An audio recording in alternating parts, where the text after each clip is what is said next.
tem outra forma de dizer isso a não ser falando. Eu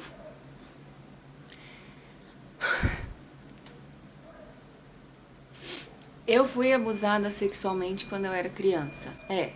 Hoje não vai ter vinheta, não vai ter música fofinha, hoje o papo vai ser reto. Então eu vou tentar falar tudo que eu tenho pra falar de uma vez, pra não ter que editar o vídeo antes de postar, ou editar o menos possível, já que hoje não vai ter muita palhaçada. Eu vou começar contando o que aconteceu comigo, qual foi a situação. Eu não sei exatamente, eu não me lembro exatamente quantos anos eu tinha, mas eu tenho uma lembrança muito nítida na minha cabeça daquele dia específico. Eu era criança, tinha entre 6 e 10 anos e morava em apartamento. Nesse dia, como de costume, eu tava brincando com os meus amigos lá embaixo, no condomínio. Fiquei com vontade de fazer xixi e o apartamento da minha avó era o mais próximo que tinha do parquinho. Então eu subi correndo e entrei. Meu vô tava deitado no sofá descansando. Então eu fui ao banheiro e na volta, quando eu tava saindo, ele me perguntou se eu não queria assistir um pouco de TV com ele. Eu falei, ok, tá. Então eu me deitei junto com ele no sofá. E aí passou a cena, no comercial passou a cena de uma novela, uma cena de beijo, uma cena romântica. E eu, como toda criança, eu fiz logo uma careta, tipo, eca, credo, algo assim. Então ele comentou alguma coisa sobre o beijo, sobre o comercial, e começou a me puxar pra perto dele, dizendo assim, vem aqui, deixa eu te mostrar como é que é um beijo de verdade. Eu me esquivei rapidamente e dei um beijo rápido no rosto dele e ainda falei, é assim, ué, assim que se beija. E dei um sorrisinho meio sem graça. Ele novamente me segurou e repetiu, vem aqui, deixa eu te mostrar. Enquanto ele me puxava, eu levantei do sofá num pulo e falei, eu preciso ir no banheiro. E saí correndo. Fiz a curva do corredor pro banheiro. Na realidade, eu realmente não tava querendo fazer xixi, eu tinha acabado de fazer xixi. Eu virei a curva do corredor e me encostei na parede. Confusa. Eu não sei, cabeça de criança não pensa, não tem malícia, então eu tava muito confusa, talvez tentando entender o que foi isso, o que tá acontecendo, o que aconteceu. Comportamento estranho, não sei o que exatamente eu pensei, mas estranhei. E então ele da sala gritou algo tipo, nossa, mas você vai muito ao banheiro, em um tom sério. Eu respondi que era porque eu bebia muita água. Então eu respirei e sentei pra onde ir ou o que fazer. Eu voltei pra sala, já fui em direção à porta, porque eu queria continuar brincando. Mas ele insistiu, então ele esticou os braços novamente, tentando me puxar, me fazer voltar pro sofá e falando, vem, eu vou te mostrar sobre o beijo. E eu, toda serelepe, um pouco assustada, me esquivei e falei, não, eu vou voltar a brincar, eu vou descer, tchau. Abri a tela da porta, abri a porta do apartamento e desci correndo e fui brincar. Desse dia eu não me lembro mais de nada, não lembro, eu desci, acabou. É esse fragmento de memória que eu tenho, essa lembrança na minha cabeça que eu nunca esqueci. É uma coisa que é clara pra mim, todas essas imagens. Os sentimentos não são muito claros porque eu era uma criança, então não tava entendendo. No fundo, eu não acho que essa tenha sido a única vez que isso aconteceu. Eu acredito que ele me fez outras coisas. Mas eu acredito que foi nesse dia em que eu percebi que alguma coisa não estava certa, que aquilo era uma coisa estranha. Pode ser que tenha acontecido alguma outra vez e passou despercebido e eu pensei que fosse uma brincadeira normal. Não consigo me lembrar de mais nada. É a única lembrança que eu tenho e eu agradeço porque eu não gostaria de lembrar de outras coisas parecidas. Mas uma coisa eu posso afirmar, que ele fez coisas muito piores com outras crianças. Isso pode parecer uma coisa inocente, ou uma coisa, nossa, não foi nada. Se isso pareceu normal pra você, eu sugiro que você procure um médico, porque não é normal. É comum, mais comum do que a gente imagina, mas nem de longe isso é normal. Não foi o que todos pensaram, porque quando descobriram, fizemos uma denúncia. Fomos à delegacia, eu dei meu depoimento, mas nada aconteceu. Como de se esperar, nesse país, que muitas coisas não funcionam, essa é mais uma delas. Que, pelo menos na época, nada aconteceu. Eu fui ouvida por uma pessoa que não acreditava em mim. Eu era uma criança. Na época, eu já era um pouquinho mais velha do que quando aconteceu.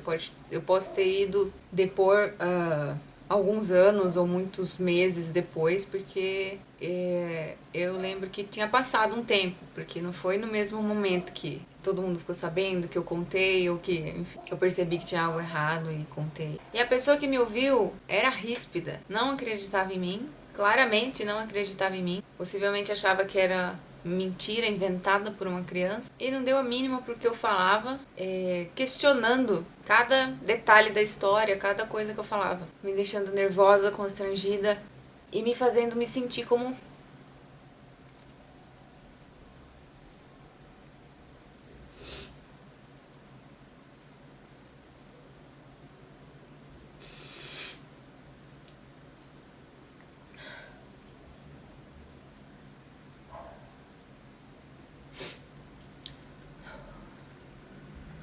fazendo eu me sentir como se eu fosse culpada, como se eu tivesse culpa de alguma coisa, como se eu tivesse culpa do que aconteceu.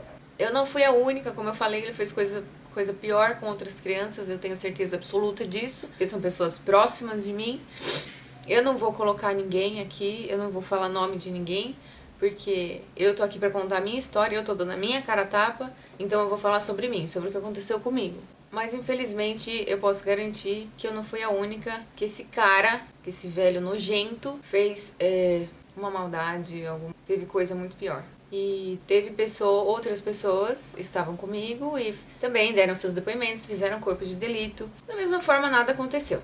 Mas ele também foi ouvido. Ele também deu o depoimento dele. Bom, ele é homem. Ele era homem, um senhor de idade, sempre brincalhão, sabe? Por que um senhor desse faria alguma coisa com as crianças? Essas crianças estão inventando toda essa história. Porque elas são loucas. Que eu não consigo imaginar o motivo de uma criança inventar uma história dessa, sendo que criança não tem nem cabeça pra pensar nesse tipo de coisa. Mas enfim, eu ainda fico indignada com isso porque a família inteira se destroçou por conta dessa história, porque tudo veio à tona, porque pessoas, adultos, sabiam, o conheciam, familiares sabiam que ele era desse jeito e que ele era capaz de fazer isso, sabiam que ele fazia isso e ficaram do lado dele. O motivo eu não sei. Mesmo agora, depois de adulta, eu não entendo. Eu sei que ficamos sozinhos. Nos mudamos, eu, minha mãe, meu pai, minhas irmãs, nos mudamos para outra cidade, seguimos nossa vida, não tive mais contato com parentes, com tias, tios, primas, primos, ficamos excluídos. O final dele, como de qualquer outra pessoa, mudou mais pra frente, se mudou, saiu do apartamento, foi morar em uma cidade de praia, morreu, beleza, é isso. Eu fiquei sabendo que ele morreu anos depois, eu tinha, sei lá, uns 19, 20 anos, e eu fiquei sabendo que ele tinha falecido há poucos anos atrás. Não, ele nunca foi preso, nada de ruim nunca aconteceu com ele. Não sei qual foi a forma da morte dele, eu espero que ele tenha sofrido. Fundo do meu coração, eu espero que ele tenha sofrido muito. Eu falo isso com a boca cheia, porque eu não sou obrigada a perdoar ninguém. Eu sei que a gente cresce ouvindo isso, que a gente tem que perdoar, que a gente tem que se libertar e tudo mais. Mas eu vou falar uma coisa, a gente não é obrigado a perdoar ninguém. E eu não perdoo. Por quê?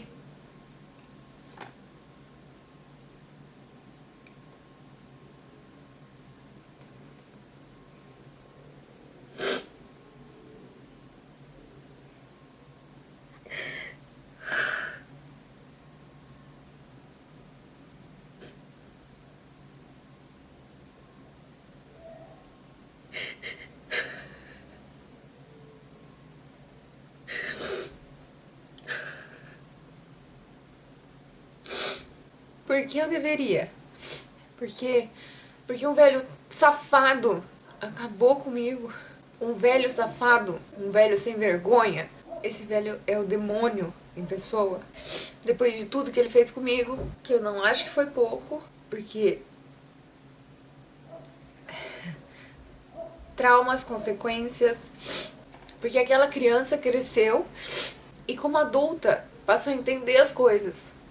E hoje eu consigo entender que alguns problemas meus, psicológicos, emocionais, com certeza tem uma relação direta com essa história e com algumas outras histórias envolvendo pessoas que eu amo muito, que ele também fez muito mal, fazendo mal a mim e a pessoas que eu amo muito. Com certeza isso marca a gente de alguma forma. Infelizmente, eu tenho certeza que você conhece uma história parecida de abuso dentro da família. Pode ter sido você, pode ter sido sua irmã, seu irmão, sua mãe. Não, perguntem, uma sala de 5 pessoas, pelo menos uma delas conhece uma história ou viveu uma história dessa. Infelizmente é comum, não é normal, mas é comum. Essas merda acontecer, essas merda de gente existir. Bom, eu não sei com clareza falar pra você quais consequências exatas psicológicas ou, enfim, trouxeram pra minha vida. Mas eu vou falar um pouco pra você como é que foi a minha vida. Eu fui uma adolescente muito raivosa. Não tem explicação a forma como às vezes eu tratava minha mãe, a forma como eu tratava alguns amigos que eu considero muito. Eu não tinha o controle sobre isso, eu não tinha o controle sobre a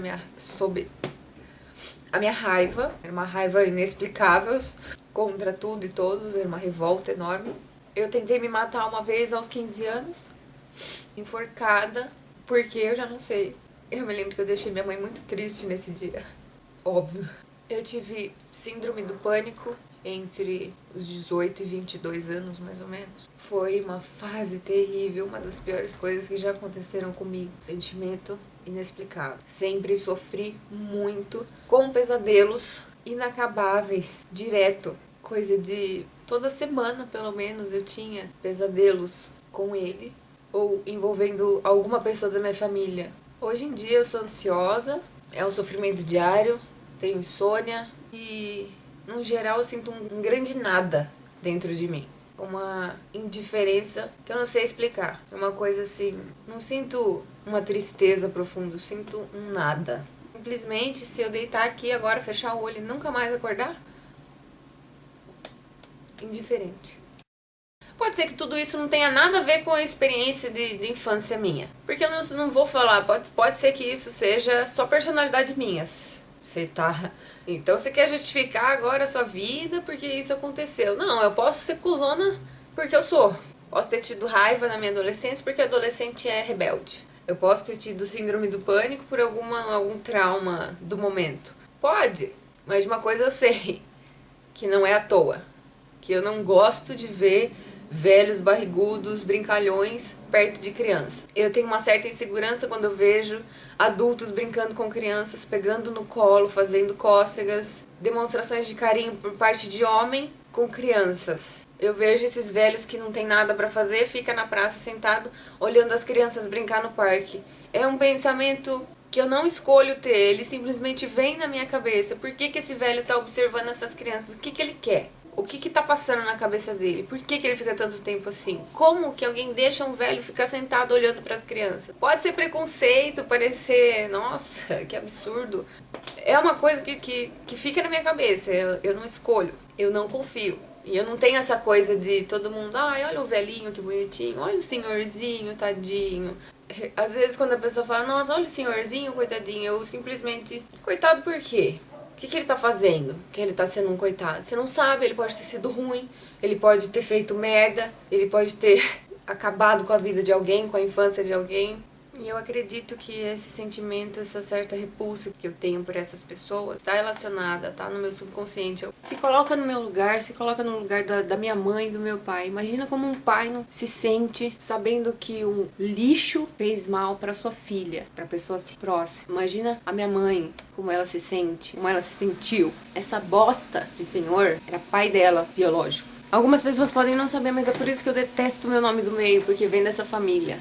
Essa é a minha história e o recado que eu tenho pra trazer aqui é o seguinte. Eu resolvi falar sobre isso porque essa semana eu fui visitar uma amiga e tava passando a novela. A novela se chama O Outro Lado do Paraíso, uma novela da Globo. Eu tive que anotar pra não falar besteira porque eu não assisto novela, não assisto televisão. Mas nesse dia específico eu tava lá na casa dela, a gente assistiu esse episódio que passou no dia 20.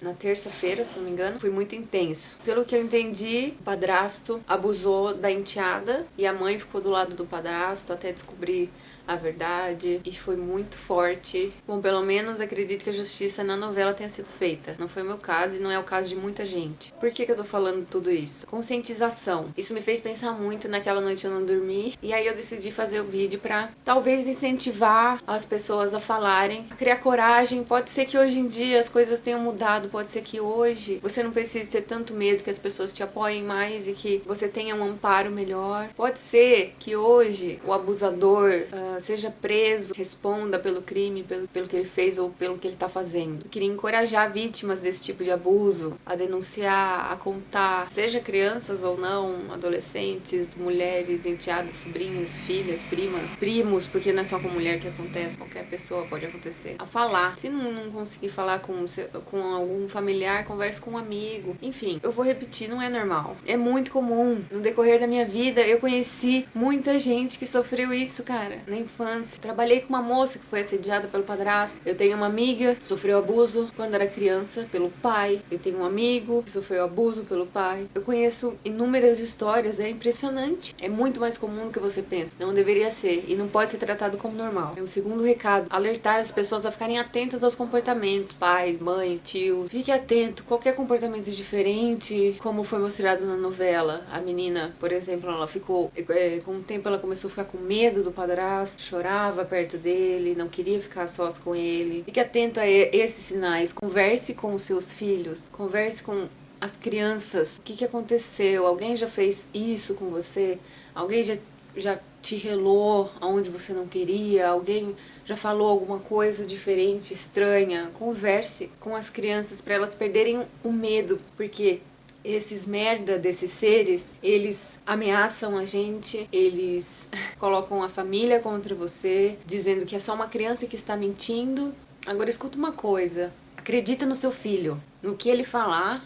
O que ele falar é verdade, até que se prove o contrário. E não o oposto disso. Não queira provar que ele tá mentindo. Acredite nele. Claro, tá desconfiado? Arrume algum jeito de descobrir a verdade, o que está acontecendo. Não estou falando para sair acusando qualquer pessoa, mas investigue e escuta as suas crianças. Eu não posso dizer que eu tive uma infância horrível, jamais. Eu adoro minhas lembranças, eu adoro. Memória de criança da infância é a melhor coisa que tem. Eu lembro que eu brincava muito, eu corria demais, andei de bicicleta, ralei muito o joelho. A gente tem essas lembranças de crianças, a gente tem lembrança de andar de bicicleta, de subir em árvore, de gritar, de correr, se machucar, às vezes quebrar um dente, se ralar todo. Você acha justo, no meio dessas memórias de infância, ter a memória de um abuso? Eu lembro quando eu era criança que eu andava de bicicleta, eu brincava de carrinho, eu jogava bola na quadra, eu fui abusada pelo meu avô, eu brincava de queimada. Oi? Não é normal esse tipo de memória, não é pra ser. Esses lixo tem que ser descoberto, tem que ser desmascarado, tem que apodrecer na cadeia, porque nenhum ser humano merece isso. Ninguém merece passar por essas situações que até hoje me assombram e assombram todo mundo que passou por isso. Tem consequência. Mas era só uma criança, não vai lembrar. Por que minha memória é um lixo? Eu não lembro de nada, não lembro do que eu acabei de comer há 5 minutos e eu tenho a imagem exata do que aconteceu nesse dia. Algumas coisas podem ter sido bloqueadas, mas alguma coisa a gente lembra. E é isso, não é fácil falar sobre essa história. Muitos amigos meus nem sabem nada sobre isso, nem imaginam. Da mesma forma que todo mundo tem a sua história, tem coisa boa e coisa ruim. Eu também não imagino o que cada um deles passaram, o que cada um de vocês passam. O objetivo do vídeo não é fazer você sentir pena de mim, o objetivo é fazer você pensar. Bom, é isso.